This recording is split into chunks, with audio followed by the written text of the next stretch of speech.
आ गया ये सबसे बड़ा सवाल कि 28 जनवरी को स्पीकर ने इजलास तो मज़ाकराती टीम का तलब कर लिया है, लेकिन आया पाकिस्तान तहरीक इंसाफ इसका हिस्सा बनेगी या नहीं बनेगी।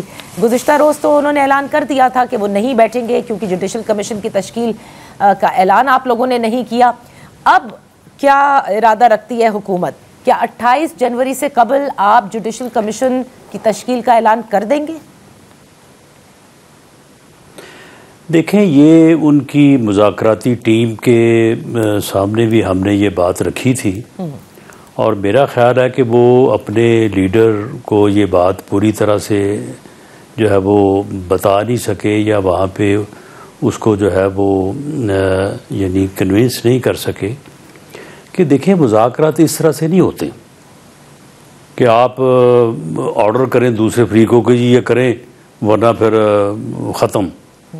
मुज़ाकरात का तरीक़ाकार ये होता है कि एक फरीक जो है वो अपना चार्टर ऑफ डिमांड देता है, दूसरा फरीक उसका जवाब देता है और उसके बाद फिर कॉमन पॉइंट जो है वो तलाश किया जाता है और कोशिश की जाती है कि किसी कंसेंसस पॉइंट के ऊपर पहुंचा जाए।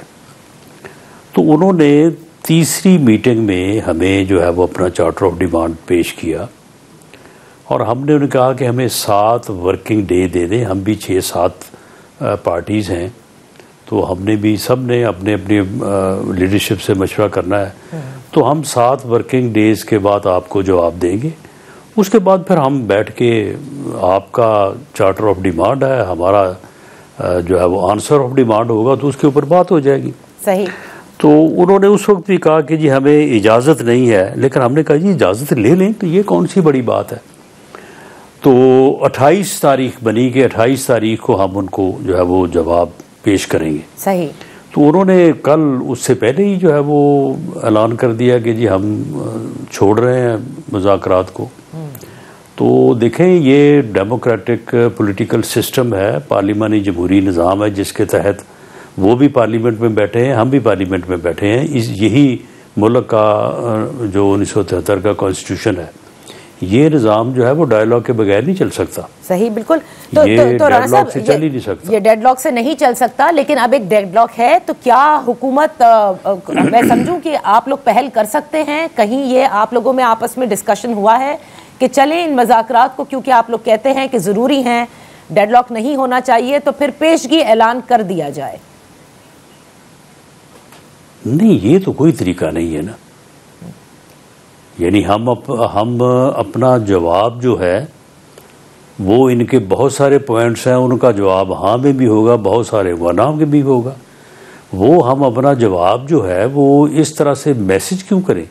वो हम जवाब जो है वो इन ब्लैक एंड वाइट इनको पेश करेंगे, उसके ऊपर ये बैठ के बात कर लें। ठीक। तो राणा साहब, ये जवाब जो देने हैं उनके, क्योंकि 2 मुतालबात हैं जो उन्होंने आपको पेश किए, तो क्या जवाब तहरीर कर लिए गए हैं या अभी कंसेंसस हुआ नहीं है उस पर?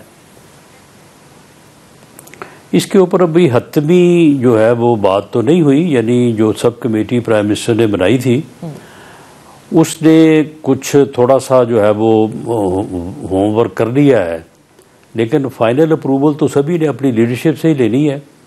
तो वो फाइनल अप्रूवल जब आएगी तो फिर वो जवाब तैयार होके साइन होके तमाम जो मेंबर्स हैं तो वो इंशाल्लाह इनके हवाले कर देंगे। सर, तो आप क्योंकि 28 को इजलास तलब कर लिया गया है और अगर तहरीक इंसाफ इसी चीज़ पर बज़िद रहती है कि नहीं आप पहले ऐलान करें तो हम बहाल करते हैं मज़ाकरात, फिर क्या होगा 28 को?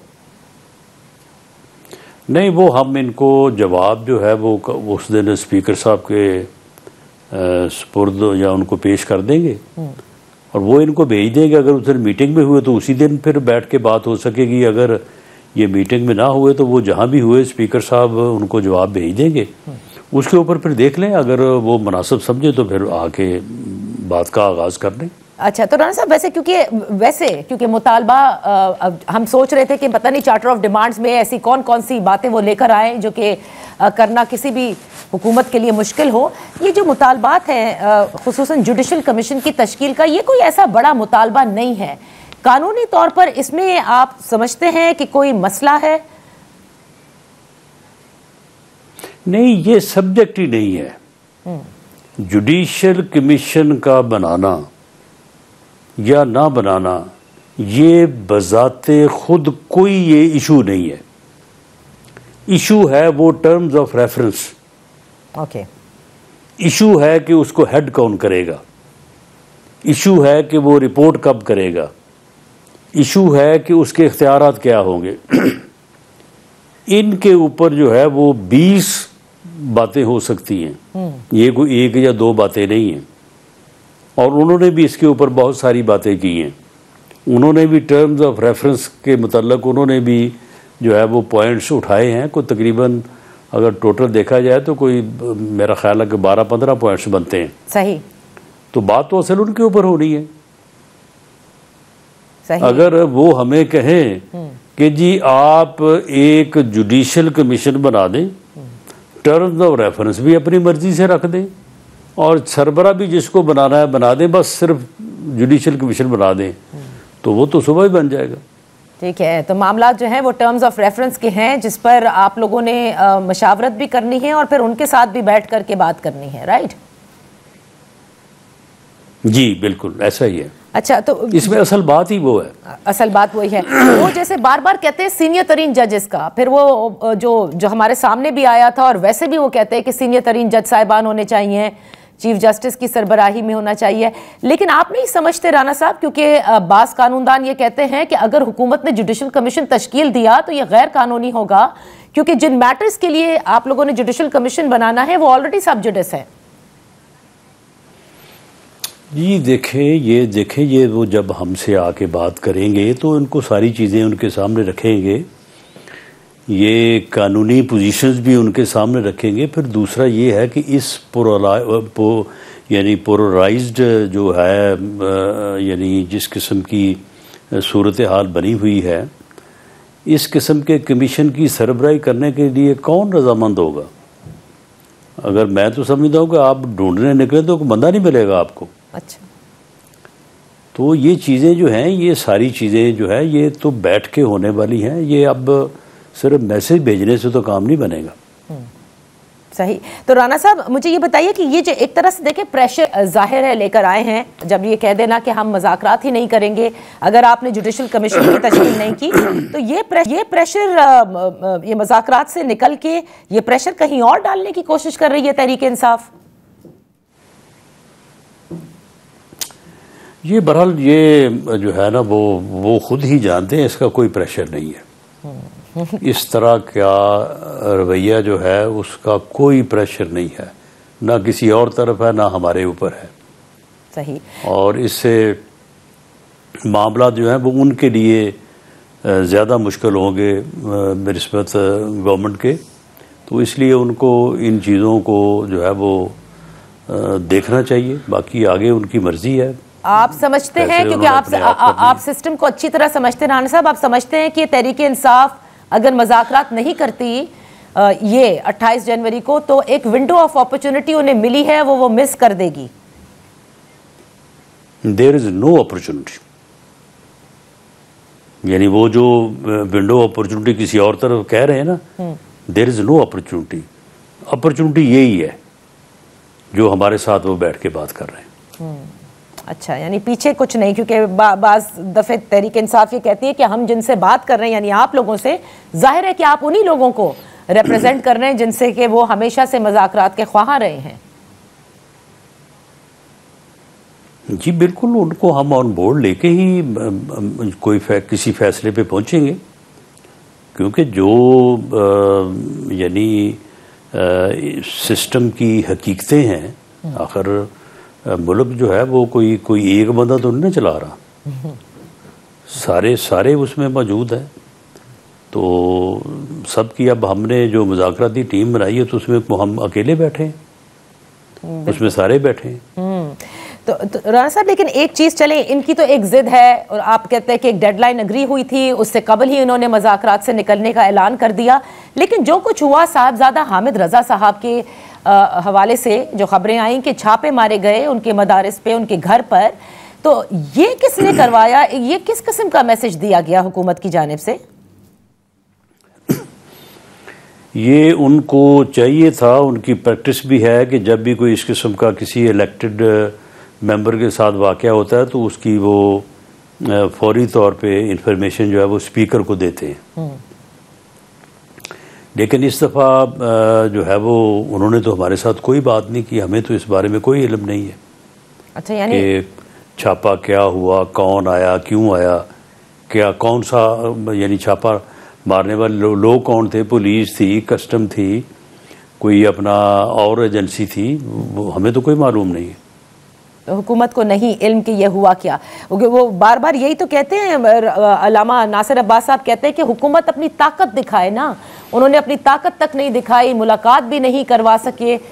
वो हुकूमत है, बेशक वो कहते हैं आप फॉर्म 47 के ही सही, ये उनका इल्ज़ाम है, लेकिन ताकत नहीं दिखाते आप लोग। मुलाकातें उनकी 2 हुई हैं और वो हुकूमत ने करवाई हैं तो हुई हैं। और बाकी मामला ये है कि जो लॉ इन्फोर्सिंग एजेंसी है, मिसाल के तौर पे पुलिस है, तो पुलिस जो है वो रोज़ के हिसाब से कोई मेरा ख्याल है कि हज़ारों रेड करती होगी पूरे पंजाब में, बाकी मुल्क में। तो क्या वो सारे रेड वो चीफ मिनिस्टर से पूछ के करते हैं या वो प्राइम मिनिस्टर से पूछ के करते हैं? ऐसे तो नहीं होता ना। लेकिन अगर ये बात हमारे इल्म में लाते तो हम इसका मालूम कर लेते कि भाई ये क्या मामला हुआ है। लेकिन उन्होंने ये तो हमें उनके बयान से मालूम हुआ कि जी ये को वाक़या हुआ है और उसके ऊपर उन्होंने मुज़ाकरात को जो है वो होल्ड ऑन कर दिया। देखिए ना राणा साहब, उनके मुतालबात अभी तक आप लोगों ने माने नहीं, लेकिन किसी और का मुतालबा मानते हुए पीका एक्ट में तरमीम कर दी और सख्त से सख्त कानून बना दिया, जो आप लोगों के बकौल बड़ा दुरुस्त कानून है। लेकिन माजरत के साथ आप भी देख रहे हैं कि किस तरह से तमाम सहाफ़ती बरादरी भी इस पे सरापा एहतजाज है। इससे आप समझते हैं कि पाकिस्तान तहरीक इंसाफ के जिस सोशल मीडिया को कंट्रोल करना चाहते हैं वो कंट्रोल हो जाएगा इस कानून से? देखें, सहाफ़ी बरादरी का जो एतराज़ है वो सर आँखों पे, हम उसे बैठ के उस पर बात भी करने को तैयार हैं, उसे रिज़ॉल्व भी करने को तैयार हैं, बल्कि करेंगे। लेकिन जिन लोगों के कहने पे हमने ये अमेंडमेंट्स की हैं, उन लोगों के लिए हमारी जान हाज़िर है। वो इस मुल्क के जो है वो 24 करोड़ अवाम हैं, वो हमारी बहनें हैं, वो हमारी बेटियां हैं, और किसी की इज्जत महफूज नहीं है। अब ये आर्टिफिशियल इंटेलिजेंस का कोई काम जो बीच में तड़का लगा है, अब तो पहले तो लोग कहते थे कि जी वीडियो बन गई है, जी वो किसी ने रिकॉर्ड कर लिया है, जी वो बड़ी गंदी वीडियो बन गई है, बड़ा ये हो गया, वो हो गया, किसने बनाई है, कैसे बनाई है। अब तो जिसकी मर्जी वो जो मर्जी बना दे, यानी जो मर्जी किसी को वो करता दिखा दे। मैं अगर बात कर रहा हूँ तो मेरा ही लहजा होगा, मेरी ही आवाज़ होगी, मेरा ही चेहरा होगा, मेरे ही बुल हिल रहे होंगे, और मैं हो सकता है कि वो अगर दिखाना चाहें तो मैं प्राइम मिनिस्टर को जो है वो बुरा भला कह रहा होगा। तो अब तो जो है ये लोगों के घरों में इन हरकतों की वजह से लोगों के घरों में तो जो है वो ऐसे इंसिडेंट हो सकते हैं कि जिसको आप अफोर्ड नहीं कर सकते। राणा साहब, लेकिन ISPR की जानिब से भी कई बार कहा गया ना कि हुकूमत एक मरबूत पॉलिसी बनाए, डिजिटल दहशतगर्दी का वो जिक्र करते हैं, प्रोपेगेंडे का, फेक न्यूज़ का जिक्र करते हैं। ये बनाई है जी, ये बनाई है। हाँ, तो यही बनाई है। और लेकिन इशारा इस सख्ती और इसके बगैर ये लोग जो इतने obnoxious रवैये रखते हैं, जिन्होंने इस मुल्क के ऊपर अजाब मुसल्लत किया हुआ, कोई महफूज नहीं है, इसके बगैर नहीं ये रुक सकता। और ये ऐसा ही जो है वो एक यानी मरबूत एक बेरहम सिस्टम आप लेके आएंगे, तरीक़ाकार लेके आएंगे, तो इन जो है वो यानी लोगों को आप पकड़ सकेंगे, वरना ये नहीं रुक सकते। अब रही बात कि कहा ये जा रहा है कि जी ये मिसयूज़ होगा, वो भाई मिसयूज़ जिनके ख़िलाफ़ होगा, सहाफ़ियों के ख़िलाफ़ होगा, तो उसके लिए आप जो है वो सेफ गार्ड्स बताएं, वो हम लाने को तैयार हैं। तो अभी तक किसी ने पहले डिस्कस करते हैं ना, पहले शोर पड़ रहा है साल, 1.5 साल से, 2 साल से, किसी ने आज तक ये बात की है? आप मुझे बता दें कि इस एक्ट जो कल असम्बली ने पास किया है, उसकी किस शिक में आप क्या तब्दीली चाहते हैं? कोई ये बात नहीं करता, बस सिर्फ कहते हैं मिसयूज होगा, मिसयूज होगा। नहीं, लेकिन राणा तो साहब के लिए ये था कि पहले मुसव्वदा शेयर किया जाएगा, वो शेयर करके बाकायदा डिस्कशन होगी। जाहिर है तमाम जो सहाफती तंजीमें हैं उनका आप लोगों ने इनपुट लेना है, फिर ही तो कोई एक अच्छा मरबूत निज़ाम बन सकता है, क्योंकि कौन चाहता है कि प्रोपेगेंडा हो, फेक न्यूज़ हो। नहीं, उसमें कम से कम 3 साल लगेंगे। ये नाफज करें ना, बुरे लोगों का मुहासबा करें, और उसके बाद जहाँ जहाँ पे ये मिसयूज़ हो वहाँ वहाँ पे जो है वो सहाफ़ी तंजीमें मौजूद हैं, अदालतें मौजूद हैं, अपना मीडिया जो यानी जनरल मीडिया है, इलेक्ट्रॉनिक मीडिया है, वो मौजूद है। जहाँ जहाँ पे कोई मिसयूज़ होगा उसका बिल्कुल आपके साथ मिल के उसका तदारक करेंगे, उसको रोकेंगे। चलिए, अब आप लोग आपने ये कर दिया है और हम अपनी जगह अपने राइट्स के लिए बिल्कुल लड़ते रहेंगे। देखते हैं कि आप किस हद तक हमारी तजावीज़ भी सुनेंगे। देखें, ये तो आपके देखें सुन लेना, आपके राइट्स के लिए तो हमने ये किया है।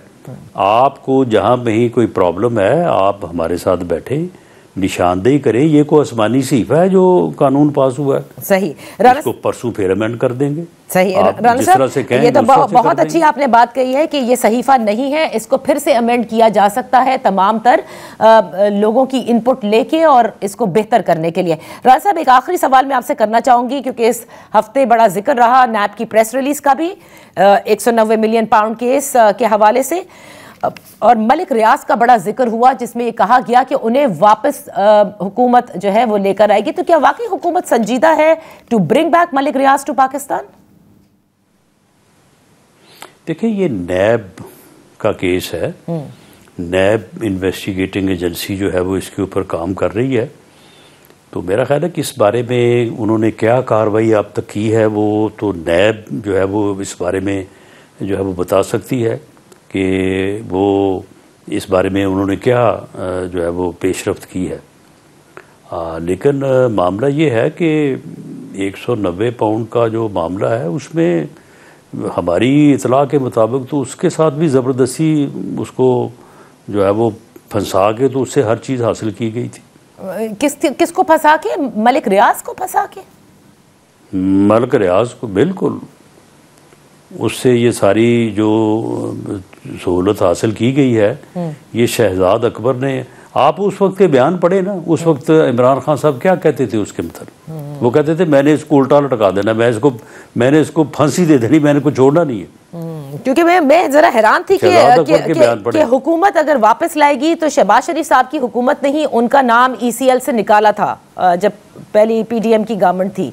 तो अच्छा, अब ये सब कुछ नैब के ऊपर है कि नहीं, वो क्या उससे पहले इमरान खान साहब की हुकूमत ने उनका नाम ECL से निकाला था, कई बार निकाला था।